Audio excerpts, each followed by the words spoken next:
17th, 2012. Are we in compliance with the open meeting law? Yes. Having said that, we'll move to the first line item of business, which is public comment. Anyone wishing to speak? Oh, we have to do public comment? Oh, that's the end? Okay, well, beautiful. Then what I would like to do, if it's okay with Councilman Anthony, I've been asked to move some items out of order.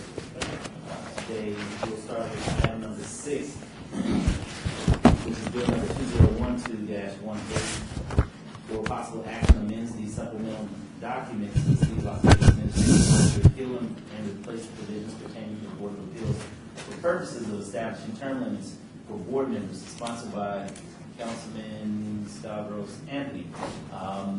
In addition to that, I know that Councilman Coffin, as I understand, may have some questions or concerns regarding this item. And I see that he's back now. So, Councilman, I've just taken a couple, one item out of order. We're going to start with item number 6. So, having said that, staff? Chris Knight, Director of Building and Safety. Back in September of 2011, council members, the council created the City of Las Vegas Board of Appeals for fire and building issues for people to be able to appeal. At that time, there was a discussion of whether or not to include term limits in the creation of that Board of Appeals. There were many different divergent opinions on that. I was asked to work with Councilman Anthony to put together an amendment to our code to address term limits. Working with Mr. Steed in the City Attorney's Office, we came up with some language that is being proposed. In the ordinance that's before you, the only real changes to the language are found on page 2 of that ordinance. Lines 1, 2, 3, and 4. There are 2 sentences in there that says, no member may serve more than 2 consecutive full terms. If a person was appointed to fill an unexpired term of more than 2 years, the person shall be deemed to have served a full term in filling that unexpired term. And that's the language that is being proposed to the council for its consideration. And with that, I'll be happy to answer any questions. Mr. Knight, what is the full term? 4 years. 4 years, so you're saying no more than 8 years? No more than 8 years, yes. Okay. And just for clarification, as far as the unfulfilled term, if someone comes on for 2 years and they leave and someone else is appointed with 2 years remaining, is that considered one full term? That's considered one term. Okay. Is there anyone from the public wishing to speak on this item? So please come forward and state your name for the record. Seeing none, Councilman? Well, I don't support term limits in any way, Mr. Chairman. I just don't do that because I feel like you develop institutional memory when you're serving honorably. And if you're not serving honorably, there are methods of removal, if I'm not mistaken. Do we have that clarified, though, City Attorney? Maybe I could ask that question of you. If someone is not performing in any fashion, either dishonorably or malfeasance or misfeasance, they can be removed. Yes, this board says may be removed at any time by a majority vote of the city council. When there's no specification, it would be for cause. Okay, so it is at will, in a sense, at will of the council. Yeah. Okay, and I cannot support this. I can't make a motion to support it. I can only make a motion to strike it, but I don't want to do that to Councilman Anthony. So you can do it when he's done? But you close your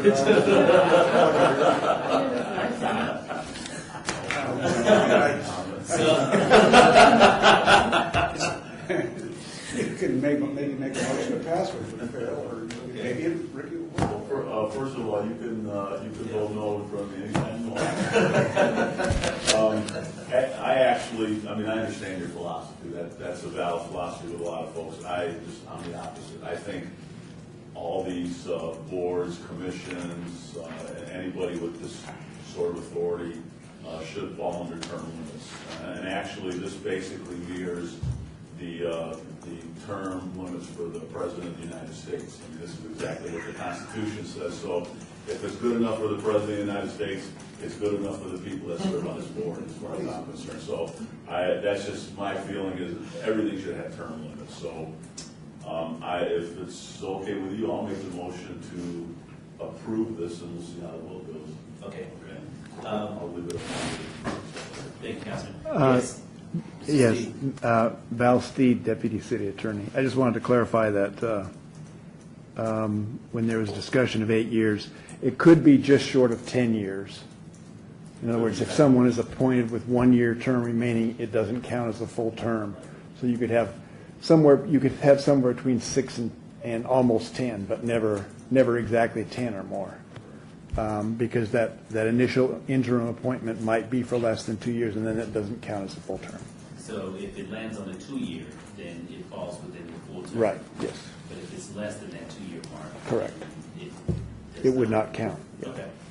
All right. So I'll entertain a motion at this time. I'm sorry? He moved to approve. I'll make a motion to approve agenda item number 6. Okay. All in favor? Aye. Aye. Nay. Okay. So having said that, I understand that when it's one nay, even with a yay, does that fail? Does that move forward according to what I read here? It's 2 to 1 that passes. Yeah, it's 2 to 1 if the motion passes. Okay. But before, when there were only 2, a 1 to 1 win is no recommendation. Okay. Then having said that, then the motion passes. Okay. Thank you very much. Thank you. Okay, now we'll move to agenda item number 3, which is bill number 2012-2, advance item for possible action establishes the means of allowing the use of community gardens in certain residential, commercial, and industrial zoning districts, sponsored by yours truly, Councilman Ricky Barlow. Staff? Chairman, Doug Rankin, Planning Department. This item was held in advance to make some changes to that, and the changes being proposed are as follow. Under conditional use regulations, number 2, C, change the following, where it says no primary structure exists, the cumulative gross floor area of all community garden structures shall not exceed 1,000 square feet, amend that to 1,500 square feet, or where it says 10% of the lot size, amend that to 15% of the lot size. So an increase from 1,000 square feet to 1,500 or 15%. On page 3, item number 4, delete the word or donation, so that if it's part of a co-op, they can pick up fruits and vegetables whenever they need to. And then delete number. Doug, Slow down. Okay. Slow down, please. What page and line again on the second amendment? The second one, page 3, Yes, sir. number 4, top of the page. Line 4? Line 1, actually, line 1. Lines and pages, thank you. Okay, lines and pages, okay. And line 1, delete the word "or donation," which would allow donations to be picked up more than once a week if you're part of a co-op on a community garden. And then line 3, which is item number 5, delete that in its entirety regarding outgoing deliveries of garden products. Those can go out more than once a week from the site. And those are the changes that are recommended. And I know, last time there was discussion about animals, and animals are contained in Title VII, and it would be best if any changes to that be done as a separate ordinance through Title VII. Okay, so as it pertains to animals, what animals or what outside of animals would be allowed on community? With the adoption of this, you would be allowed animals pursuant to the to Title VII and the zoning code. So if you had an RE property, zoned RE, you would be allowed to have horses and cows and goats and sheep. If you're on R1, you could have a limited number of chickens and a limited number of rabbits. Okay, and so that limited number is what in amount? For rabbits, it's 3 or less, and for chickens, it is 4, with no roosters that can crow. Of course, the rabbits can change from day to day, so That's 3 adult rabbits, I believe, in Title VII as it reads. It's 3 adult rabbits. So the 3 adult rabbits? Yes. Okay, and anything outside of that would be in violation? It would be in violation of, for an R1 property. If you were an RE or a U property zone, then you could have as many rabbits as you want, and I don't believe there's a limit on chickens out there either, on the half-acre estates. Okay, and also, I received calls yesterday in regards to the days in which these community gardens would sell. Right now, in the current ordinance as it reads, the community gardens can only sell once a week. And there's been concern as to wanting to sell more than once a week. What is your recommendation as it relates to that? And also, how does that comply with the planning code? In regards to the sale, staff looked at that as far as allowing the farmers market. Most farmers markets operate once per week. This would be a smaller type situation. And since these properties are residential in nature, a farmers market or allowing a sale would be a commercial use of property, and limiting it to once a week, staff felt that was a minimal impact to a residential neighborhood. More than once a week might be a higher impact to a residential neighborhood. So if I had a vacant lot in the middle of a subdivision that was R1, allowing it 3 times a week and having 40 or 50 people come in during those 3 days to purchase items would be a negative impact to the residential, where a limited amount of having a time of once a week would limit that impact, but yet still allow the community garden to operate and be able to sell its produce versus being a donation-only type community garden or a cooperative garden. And the times of operation for that one sale a week? 7 a.m. to 7 p.m. are the limits. No times beyond that, so regular daily operational hours. And do we, as a city, regulate the date or the day, I should say, in which the community garden? No, that would be up to the community garden during the week, whether they want to do Sunday, Monday, Tuesday, Wednesday, Saturday. Okay, so there's no day that's off limit as far as? There is, no, we did not restrict any day. Okay. All right, Councilman? Well, first of all, I want to thank you for bringing this ordinance. It's great. We've been looking at it for several months. Yes. And this change is a big deal, this change on the size. And that was one of my main concerns. And so, bumping that up helps me a lot. And then over the weekend, I was just thinking, I want to make sure we're covered, because it may be that they need electricity, they may need power to these gardens. Of course, they need water, but I think everybody knows that. But that's silent. Generators might be needed for power. Do we have a problem using generators under this? No, each generator, a temporary generator would have to come through the building department for a building permit to be permitted for its location and its operation. Currently, you're permitted to do a temporary generator on a residential lot already. It's not prohibited. So any of the R locations, a temporary, bringing a few kilowatt generator, temporary use? Each generator would be limited to, by the building department for its duration, and then you have to get it re-inspected after a certain amount of time. But I'm sure people aren't going to, frankly, the way it would work is people aren't going to call up and ask for a permit to use a generator temporarily, are they? They may not, depending on what equipment they're going to be using for the garden itself. Most of the community gardens aren't too intense as far as electrical. If they are using grow lights in their structures, that does require a more permanent installation. But here in sunny Las Vegas, I don't anticipate the need for that too often. All right, then we're okay. I don't need to request a change. I'll entertain a motion at this time. I move to amend the amendments as outlined by Planner Rankin this morning. Amendment is passed. Okay, all in favor? Aye. Aye, that's it. Any nays? Okay, unanimous. Thank you very much. Councilman, I can did see you, using these in our- did you read that already? No, not yet. Okay, all right. Thank you.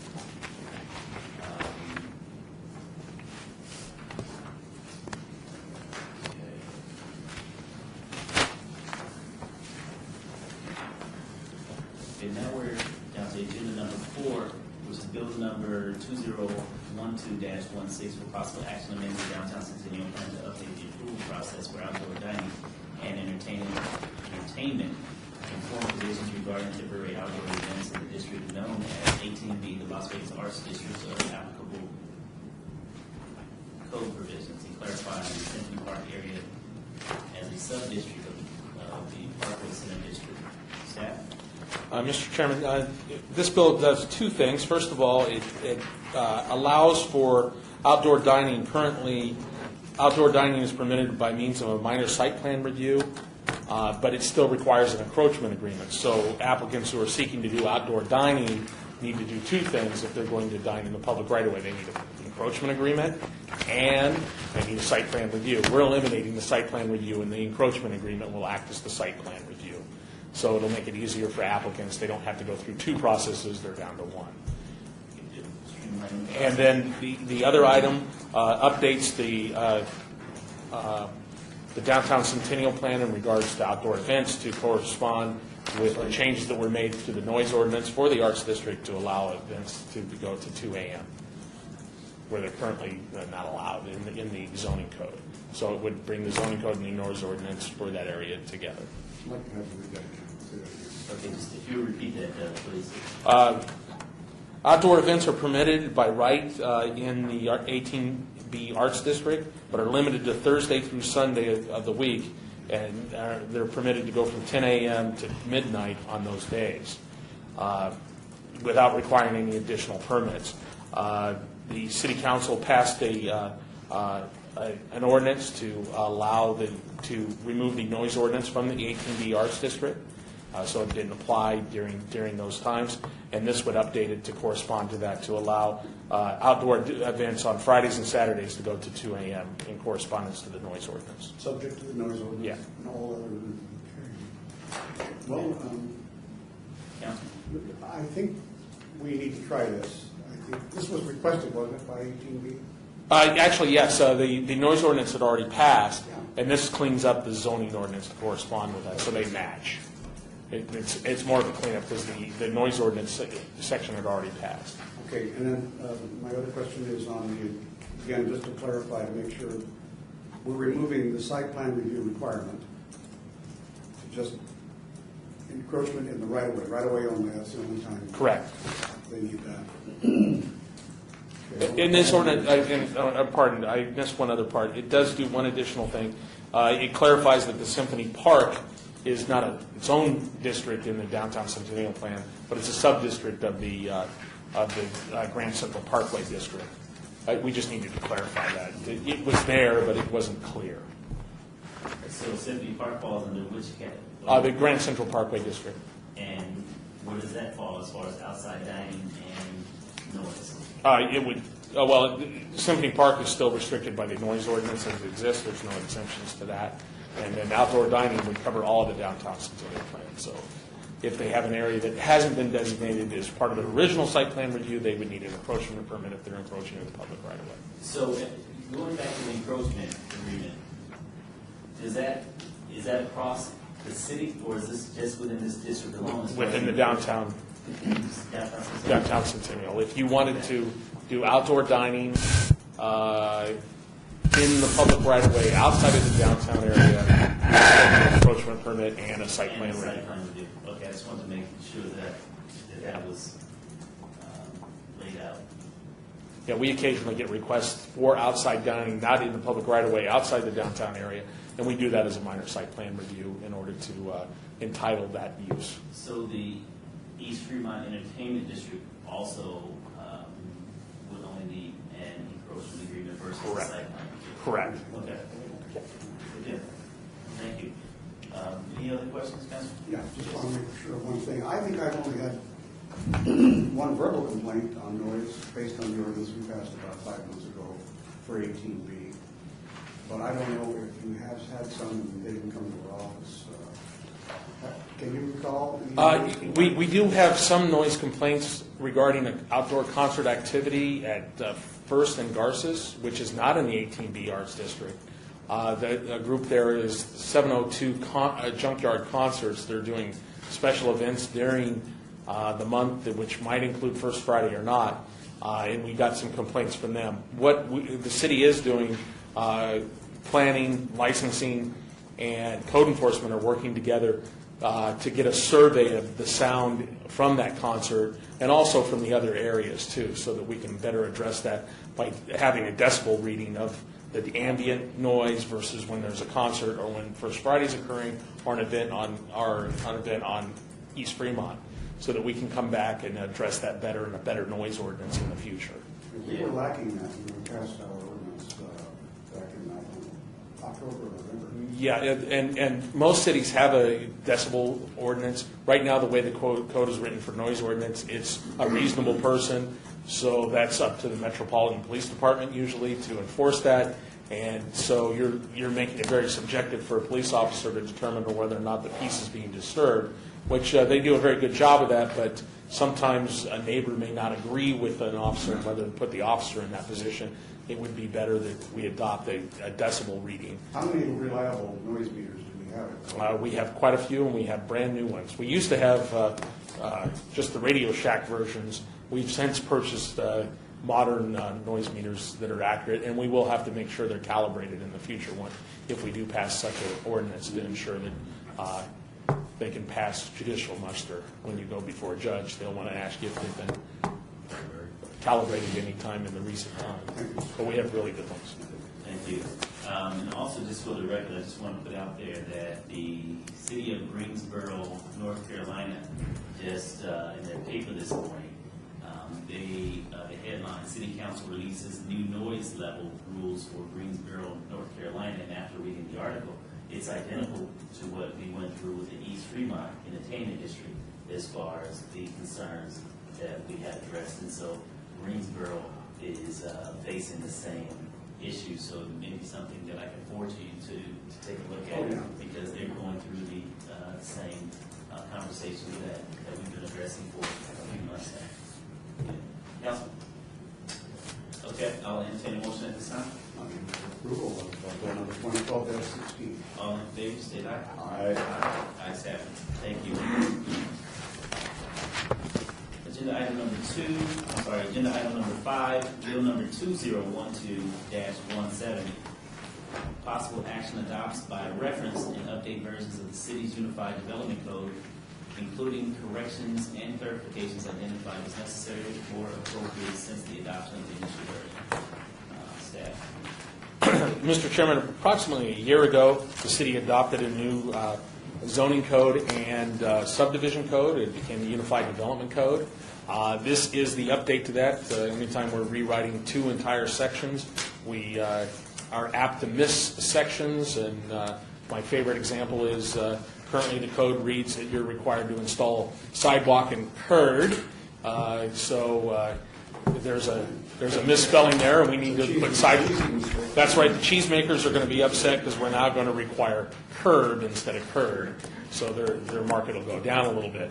And those are some of the examples of what we've done. We also addressed some issues with the historic preservation section of the code and updated that section to come into conformance with state requirements and federal requirements. So this item is in order and ready to go, and hopefully we've got them all, but I'm sure there's 1 or 2 items we've missed. It's a large code, and when you're proofreading, we still find stuff every now and then where we want to make a change. We hopefully got most of them this time, though, Val. Okay. Is there anyone wishing from the public wishing to speak on this item? If so, please come forward, state your name for the record. Seeing none, Councilman. Question on this. So then, what we have is the entire Title 19. That's correct. Dated in 2011. When we pass this, it'll have a new date. Yep, And it'll be the new effective. that is correct. Do we have a page that just lists the technicals? Actually, we do have that. If you'd like, I can forward that on to you. We have a complete breakdown of every change that's been made in the code, and it's still about 3 pages long, but We could use that. I'll be happy to forward that to the council. Yeah, it was part of the planning commission backup, so we already have that ready, and I can forward the entire staff report to everybody. It went to I planning can save commission. this. I can save this document. just add the errata. And Doug, will that planning commission backup, will that be in, oh, no, it won't be. Never mind. No, it'll just be for briefing Okay. purposes All to right. distribute that, because that's the actual ordinance that exists, that's why it's the big, the entire code with all the changes therein. But in order to go through that all, it's mind-numbing. So with the staff report, it breaks it down and makes it easier to get through. I can kill in a tree if I have this, plus something that lists the errata, an addendum. Okay. Anything else, guys? No, sir. Okay. Yes. Okay. I'll entertain a motion. Sure. Then I move to pass bill number 2012-17, the new code amended for the city of Las Vegas. All in favor? Aye. Ayes have it. Thank you so very much. And we are now down to public comment, but prior to public comment, all items that moved out of committee today. Chairman, I think we have. It is number 7, thank you. I'm thinking and looking at public comment, so I appreciate that. But all items moved out of committee today, specifically bill number 2012-16 will be eligible for adoption at the April 18th City Council meeting.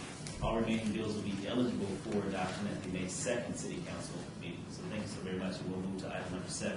Thank you. Bill number 2012-19 for possible action on the special use permit standards applicable to secondhand dealers in the Town Center District to allow the sale of all types of jewelry on a consignment basis, and to allow the sale of wearing apparel on both a consignment and non-consignment basis, as well as the purchase and exchange of wearing apparel. Staff? Mr. Chairman, currently, secondhand dealers are limited in the town center area of the northwest part of the city to only be for personal computers, laptops, and other similar computer devices. This will add jewelry and wearing apparel to that list to allow them both as a consignment and a non-consignment as a sole source secondary dealer.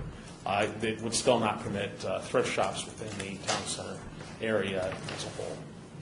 Okay, so thrift shops meaning Goodwill, Salvation Army.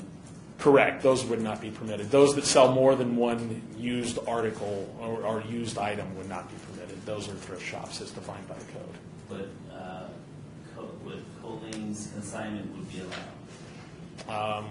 No, they are not permitted. They're furniture. Only computers, electronic devices, wearing apparel, and jewelry are permitted in the town center with the adoption of this bill. Colleen's would not be permitted at this time. Okay. Yes. But Doug, I'm not familiar with the ordinance, and town center's a new place, so they must have been nervous about lots of things like secondhand when they started the place. But what about just in general secondhand? Now, for example, books don't fall into secondhand, do they? They do not. They're exempted by state law and, of course, by the U.S. Constitution. I wish Councilman Ross was here only because I would ask him if, when they'll be ready to let their hair down out there and have, used things. We often say in the planning department, secondhand dealers are just retail. Well, since I am one, I've often wondered about what the bias is against them. The concern with secondhand dealers is the donation and the storage of the secondhand product. That tends to be the secondary impact.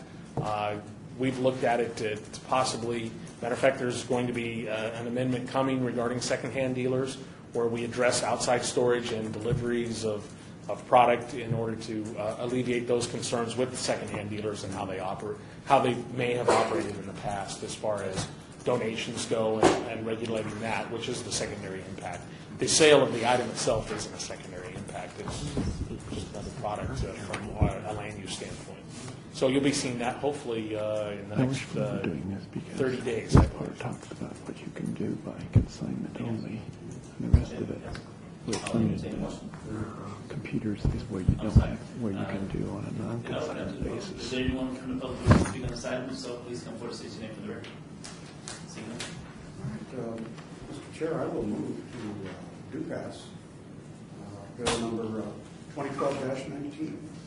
All in favor? Aye. Aye. Ayes have it. So moved. And now we are down to public comment. Anyone from the public who can speak on this item, please, on any matter. State your name for the record. Seeing none, Councilman. All in favor? Aye. Thank you.